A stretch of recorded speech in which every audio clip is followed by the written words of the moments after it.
when an intense light invades your room, followed by strange knocks on the window. Upon opening the window, he saw three small beings with gray skin and black eyes, standing next to a landed flying saucer on the street. A telepathic voice echoed in his mind, calming his panic and inviting him to come out. Moments later, he was aboard a ship that was speeding rapidly toward the depths of the Sierra Bermeja mountain range. There, a gigantic alien base was revealed before his eyes, ships of unimaginable shapes, futuristic structures, and an encounter with a mysterious captain. What did these beings want? And why did they choose him for a mission that could change everything? This is the account of the secret base in the mountain range, and the encounter of Carlos Manuel Mercado with humanoids. But before we begin, it's important. If you've ever seen something frightening or experienced an abduction, be sure to share it in the comments, because I believe in your account. Your story might be the next to inspire others. We'll be happy to hear from you. Carlos Manuel Mercado was a simple man living in the small town of Batentes, located near the Sierra Bermeja mountain range in Puerto Rico. The region was known for its impressive rock formations and for local stories that frequently mentioned inexplicable phenomena.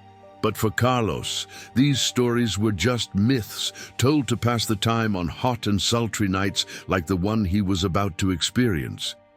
It was July 1988, and Carlos couldn't sleep. The heat was suffocating, and he had settled onto a sofa in the room, trying to find some relief while looking at the ceiling. The window was open, allowing a light breeze to enter, but the air felt heavy, as if something was about to happen. Suddenly, a whitish glow illuminated his room. The intensity was so strong that he had to cover his eyes momentarily. When he got used to the light, he noticed it was coming from the window. Curious and somewhat scared, Carlos heard a strange humming sound that seemed to pulse through the air, followed by light knocks on the window. Something or someone was out there. Carlos stood up hesitantly and walked to the window. Upon opening it, he was met with a scene he would never forget. Outside, three small figures were standing, watching him. They were about 1 meter tall, with shiny gray skin, disproportionately large heads, and huge black eyes that seemed to penetrate his soul.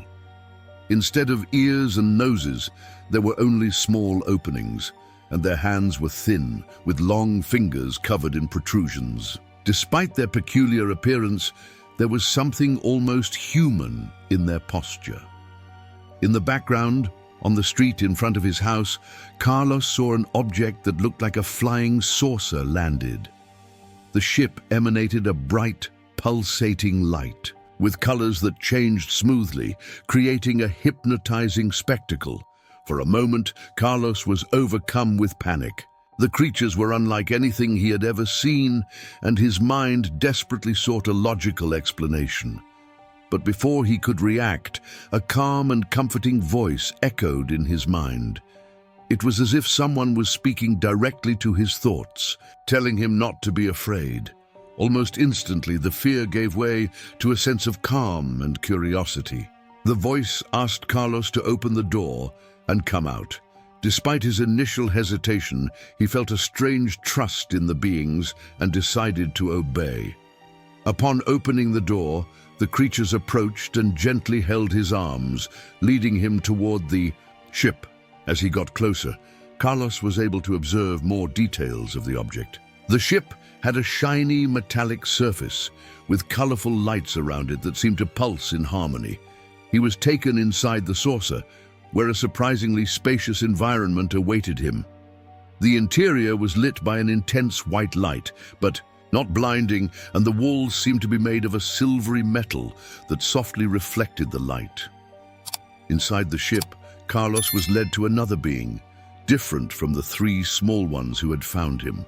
This one was clearly larger, almost human height, but his head was even bigger, and his eyes were smaller compared to the others. His nose was more similar to a human's, and his posture was imposing. Telepathically, this being introduced himself.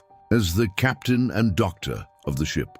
The captain informed Carlos that he would be taken to a special place and that he should not be afraid, assuring him that he would be returned safely. Before he could fully process what was happening, the ship began to move. First, it floated smoothly, then sped up at an impressive velocity, leaving Carlos marveling at the technology he could not comprehend. The ship headed toward the Sierra Bermeja mountain range, diving into the depths of a huge cave hidden among the rock formations. Carlos was stunned to see what was inside. The cave housed a vast alien base. There were ships of various sizes and shapes, some parked and others being repaired. The lights inside the cave were bright, and the walls were lined with the same silvery metal he had seen on the ship. Additionally, he noticed structures that looked like buildings, organized like military barracks. Small beings, identical to those who had taken him, walked back and forth, apparently busy with specific tasks. The base was a true hive of activity. The captain telepathically explained that the base had existed for a long time and served as a place for repairs and operations for their ships. He also revealed that the aliens had no hostile intentions toward humans. They were there to study Earth and its forms of life, but always in a discreet manner. To explore the environment without being bothered by the intense light, Carlos was instructed to use a type of sunglasses. This allowed him to see the details of the place more clearly. He was impressed by the level of organization and the technology that seemed beyond anything humans could imagine. During his stay at the base, the captain told Carlos that he was not the only person who had been taken there. Other people had visited the place, but many decided to remain silent. However, Carlos received a clear mission. He was to share everything he saw and learned with as many people as possible. That was an important message that the aliens wanted humans to hear. After some time, Carlos was led back to the ship. He was taken back to the surface, exactly to the place he had departed from. Before leaving him, the captain informed him that they would return one day and that he should remember his experience. In the following days, Carlos struggled to process everything he had lived through. The experience seemed so surreal that he chose not to tell anyone.